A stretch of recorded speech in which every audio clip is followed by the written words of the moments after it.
Hello दोस्तों, स्वागत है हमारे YouTube चैनल में। पिछले एक हफ्ता से बिहार की राजनीतिक में सुनामी आई हुई है। नीतीश कुमार को लेके, बीजेपी को लेके, एनडीए को लेके और ये कयास लगाए जा रहे हैं कि नीतीश कुमार की सरकार किसी भी वक्त बिहार में गिर सकती है।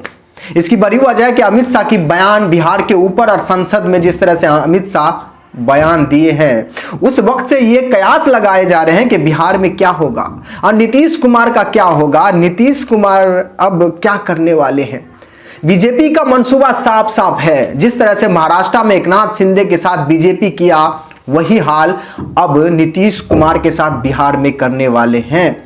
ये खबरें एक हफ्ता से बिहार में चल रही है, लेकिन इसी बीच गिरिराज सिंह जिस तरह से नीतीश कुमार को भारत रत्न देने की बात कही है और बिहार में फिर से एनडीए की सरकार बनेगी, और मैं तो कहता हूं कि नीतीश कुमार इतने दिनों तक मुख्यमंत्री रहे।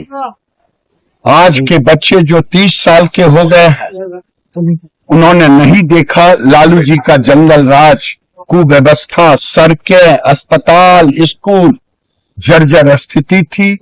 आज उसको एक ऊंचाई पर ले जाने का काम किया।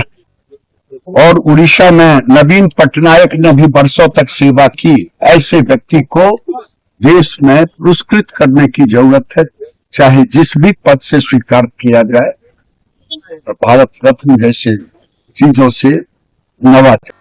अब दोस्तों, मैं आपको बता दूं कि किसी नेता को भारत रत्न देने की वजह है कि राजनीतिक से अलविदा। बीजेपी अब चाहती है कि नीतीश जी अब घर बैठ जाइए, अब राजनीति को अलविदा कह दीजिए, बिहार की कमान किसी और को सौंप दीजिए, आप भारत रत्न का सम्मान लीजिए। एक मिसाल नेता रहे बिहार के लिए, जिस तरह से सामाजिक कार्य किए, बिहार के विकास के लिए एक नई ऊंचाई पे पहुंचाए हैं। इसके लिए तो बीजेपी का मंसूबा साफ साफ है कि अब नीतीश कुमार को राजनीतिक विदाई देने की तैयारी में है बीजेपी। जो गिरिराज सिंह है, बीजेपी के फायर ब्रांड नेता है। आप कहिएगा कि कोई ये बीजेपी का आला कमान की तरफ से कोई प्रतिक्रिया नहीं आए, ये तो गिरिराज सिंह का है। तो मैं आपको बता दूं, बीजेपी का ये रणनीति ही है कि कोई भी सांप्रदायिकता बयान हो या भड़काऊ भाषण हो, वो किसी नेता से कहलवाते हैं। बस मार्केट में हवा चल जाना चाहिए, चाहे योगी आदित्यनाथ हो या फिर गिरिराज सिंह हो या नीतीश राणा हो। ये वो नेता है जो बीजेपी हमेशा इन सभी नेता को यूज करते हैं, बयान में, सांप्रदायिकता बयान में, भड़काऊ भाषण में। और मैं आपको बताना चाहता हूं दोस्तों, बिना आग का धुआं नहीं होता है, बिना आग का धुआं नहीं होता। कहीं ना कहीं अब बीजेपी तैयार है नीतीश कुमार को दरकिनार करने के लिए। नीतीश कुमार का भी हाल वही होने वाला है जो महाराष्ट्र में एकनाथ शिंदे के साथ हुआ।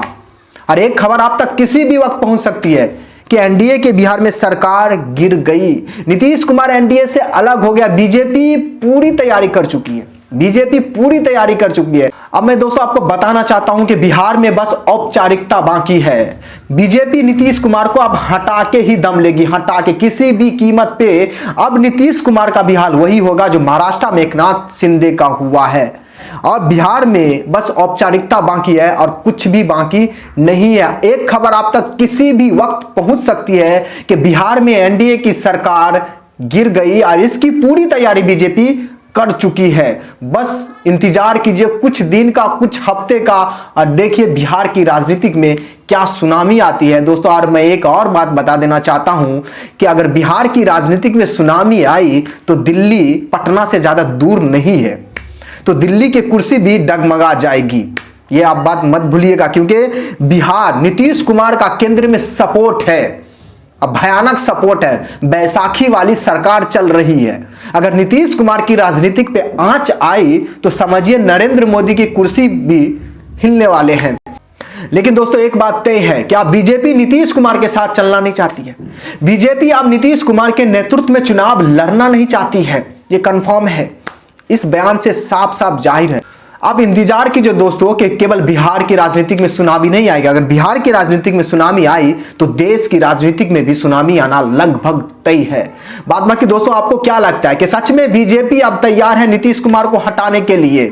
इस पर आपकी राय क्या है? आप भी अपना राय इस वीडियो के कमेंट में हमें दे सकते हैं।